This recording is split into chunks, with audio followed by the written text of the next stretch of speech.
Hey everybody, I'm Matt. This is the 10-Minute Bible Hour podcast, and you're going to feel it. You're going to feel a knee-jerk reaction in a minute to be like, well, I don't know if we can talk about that, but we can, because we can talk about anything, because it's talking, it's thinking about ideas. It's good for us, especially when we live in an age where it's like, hey, you probably shouldn't talk about that. There's a political thing going on in my country right now. You can be on whatever side of it you want to be on, and we can still get along. We're going to be just fine. I'm not an adherent to any political party, so, I don't necessarily have a dog in this fight, though I do have opinions about the situation. Recently, the president, Joe Biden, as I'm recording this as the president of the United States, he has been clearly concerned that some of his political opponents might imagine that they pose some kind of real threat to the American government. He's made a couple speeches about it. One of those, I think, was very ill-advised in terms of the visual presentation that happened earlier this week. And in these speeches and in these remarks, he's repeatedly said things like, hey, y'all should just knock it off with this kind of pushback on the government stuff, because you'd need F-15s to fight the government anyway. Like, you have no chance. You don't pose any actual real threat to our government. Maybe you agree with his assessment. Maybe you don't. What I do know is that most people of all political stripes who I've spoken to have found the tone to be a bit odd and off-putting. Some of them have found it to be downright troubling. And I know very few people who've liked it. That said, it sounds like the guy is making an honest assessment as best as he can see it of what the actual threat level that is posed by his political opponents, the most radical of them perhaps. He's made an honest assessment. He's like, you know what? My assessment is not much of an actual threat.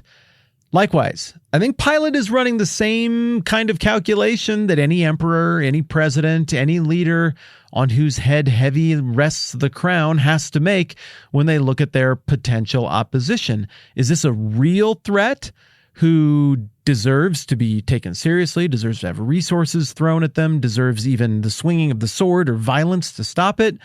Or is this a threat that is a total non-threat, and it would actually be more politically expedient for me to just pretend like they don't exist and move forward? Well, in the same way that all of us from all of our various party affiliations are watching President Biden run that mental calculation right now, so we also get to, in Matthew 27, watch Pontius Pilate, another powerful ruler, run a similar calculation with Jesus. And it would seem, based on what we're reading here, that he's not very impressed. Matthew 27:11. See, we did fine. Look at that. We're fine. Meanwhile, Jesus stood before the governor, and the governor asked him, "Are you king of the Jews?" "Yes, it's as you say," Jesus replied. More on that remark in a minute. When he was accused by the chief priests and the elders, he gave no answer. Then Pilate asked him, "Don't you hear the testimony they're bringing against you?" But Jesus made no reply, not even a single charge, to the great amazement of the governor. We get a pretty good sense from this passage what the dynamic is and what's going on in Pilate's head. He doesn't care about any of the Messiah stuff or whatever. He just cares about the king thing, because that puts him on the hot seat with the Emperor Tiberius. And his relationship with Tiberius, as we've discussed, was shaky at this time.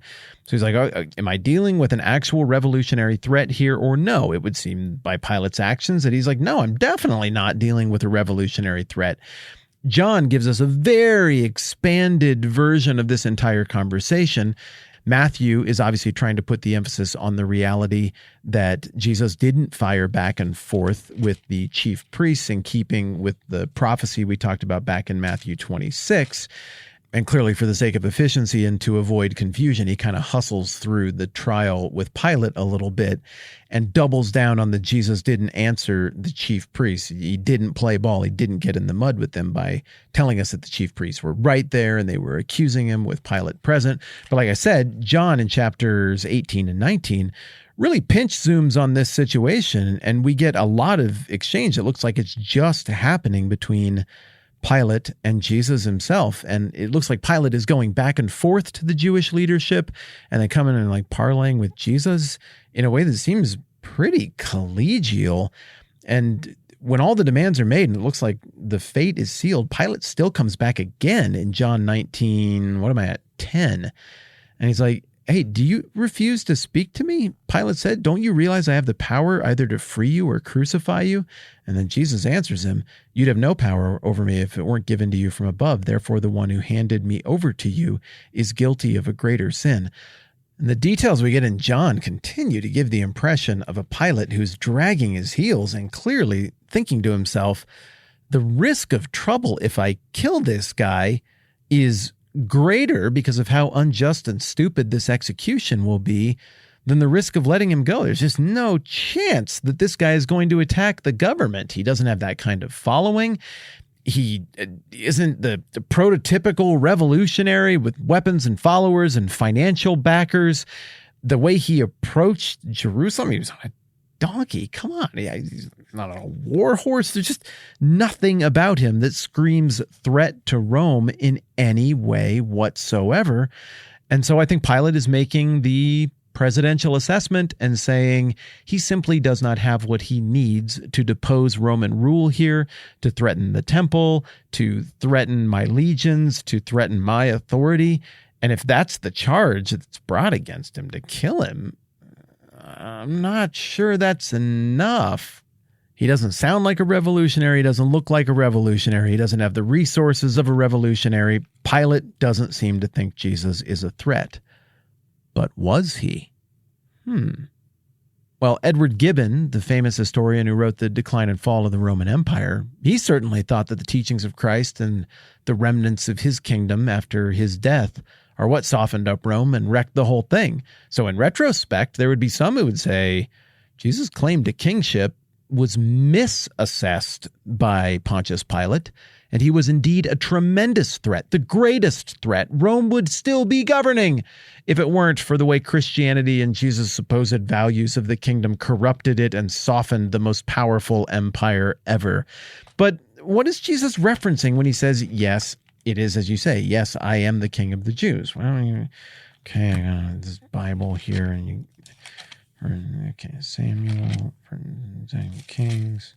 In 2 Samuel 7, there's an exchange here between Nathan the prophet and David. I've referenced this a gajillion times through the course of our conversations here about Matthew. But David's like, I'm gonna build a house for you, God. Like, let's let God know that.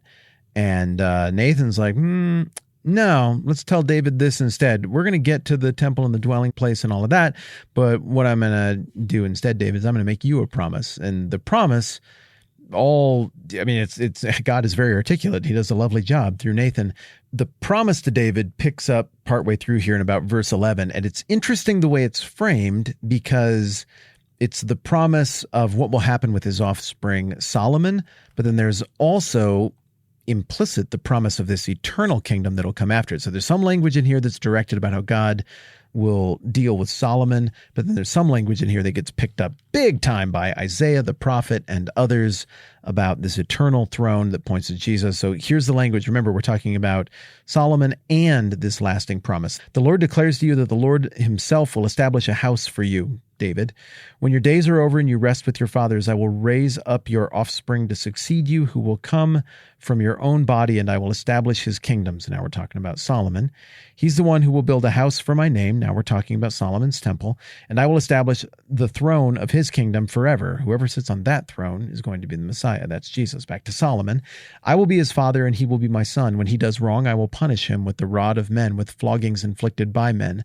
But my love will never be taken away from him, still talking about Solomon, as I took it away from Saul, who came before David, whom I removed before you. Your house and your kingdom will endure forever before me. Your throne will be established forever. That is where this Messiah is the king of the Jews thing starts. And then, of course, the northern and southern kingdoms get hauled off into captivity by the Assyrians and Babylonians, respectively, in the 730s and 580s, respectively. It looks like there's going to be nothing left, but then Cyrus the Great comes along in the 530s/520s and sends the Israelites back to rebuild their temple and eventually to govern themselves. And then it looks like they're going to be a people again. And that's where the prophets start chiming in, and they're like, the throne, the line, it's not cut off. There's still one who's going to come and sit on that, and that is the Messiah. And that's where all this concept comes from. So when Pilate asks Jesus, because he wants to know if he's a threat, are you the king of the Jews? And Jesus says, yes, it is as you say. They're talking about different thrones. Obviously, Jesus is not talking about the Roman governorship or even Herod's puppet throne. He's talking about the eternal throne of David, a throne that he does not need to use conventional weapons of mankind to conquer or the values of the world kingdom to conquer. It's a kingdom established by a different power and in a different way. Also, it is a massively important mic drop moment because Jesus is affirming on the record, no doubt with the court stenographer present, that indeed he is the King of the Jews. He's confirming what he confirmed to Peter earlier on and what has been self-evident throughout, that he is indeed the Messiah, the King of the Jews. And so that's a really, really big and important line. Look, it makes sense that Pilate would want to size Jesus up and be like, how powerful are you? How much of a threat do you pose? And he looks at him, he's like, yeah, not much. We don't really need to be doing much here policy-wise. It's under pressure and duress that he issues the verdict that we're going to see him issue. He's in a confused, weird state, and he's not sizing up the situation to consider the even possibility that there's an actual God who is the God of the Jews, and that actual God would actually take on flesh and come into the world and do what Jesus is about to do. It's just not, he doesn't have a category for it. It's not even on his radar. So he and Jesus are talking about two very different things, and it's a pretty interesting dynamic. Hey, I haven't said it for a while, so I'm going to say it now. All you support the program at patreon.com/the TMBH podcast. You are awesome. I love doing this, and the only reason I get to is because of you. Thank you, thank you, thank you for making this thing go. I'm so grateful for your help over there. All right, more on this trial stuff next time around. I'm Matt. This is the 10-Minute Bible Hour podcast. Let's do this again soon.